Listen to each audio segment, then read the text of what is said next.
नमस्कार.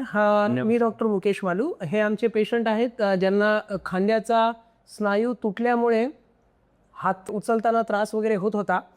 हे आमच्याकडे आले होते एक 6 महिन्यापूर्वी आणि ह्यांचा MRI हे करून आले होते. MRIमध्ये खांद्यामधला जे स्नायू राहतो ज्याला आपण रोटेटर कफ म्हणतो तो तुटलेला होता आणि त्यामुळे हात वगैरे वर जात नव्हता. रात्री झोपतानाही त्यांना त्रास वगैरे होत होता. उजवा हात असल्यामुळे दैनंदिन गोष्टी राहतात तेही करणं त्यांना अवघड झालं होतं. आज 6 महिने झालेत. आपण जाणून घेऊ त्यांचा मनोगत. पोपळेची काय झालं होतं त्यांना एक्झॅक्टली? आईचं काम करते वेळेस घरच्या घरी थोडं समजा असं पडली समजा. हा पाय घसरून पडल्यावर समजा पाहिलं आम्ही तर ते हात खाली वेळी खूप त्रास होऊ लागला. मग नंतर आम्ही MRI केला. नंतर MRI केल्याने MRIमध्ये ते लक्षात आलं समजा निदान कळालं. त्याच्यानंतर समजा ऑपरेशन केलं तर ते ऑपरेशन करण्याच्या अगोदर असा हे हात समजा दुसऱ्याचा हात धरून असं इथपर्यंत सुद्धा म्हणजे जवळ जातच होत नव्हता.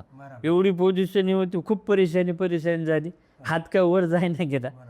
मग ऑपरेशन केल्याच्या नंतर 1 महिन्यानं हळूहळू व्यायाम करते वेळेस थोडा वर होत समजा आता इथपर्यंत गेला. ओके. काकू आपला हात असं वर करून दाखवा. जाता का वरी आता? आज किती महिने झालेत? आज आता 6 समजा काम खाली घ्या. उन्हावरती घ्या.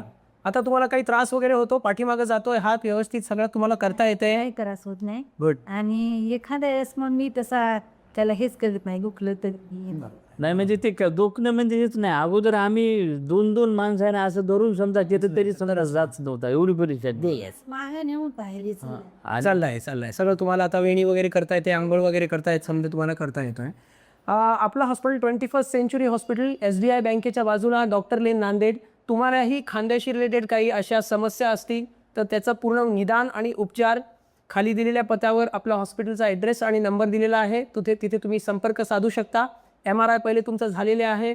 तर खांद्याशी रिलेटेड, गुडघ्याशी रिलेटेड दुर्बिणीचे जे ऑपरेशन्स वगैरे आहेत त्या सगळ्या फॅसिलिटीज आपल्या हॉस्पिटलला अवेलेबल आहेत. तुम्ही आम्हाला संपर्क करू शकता. धन्यवाद.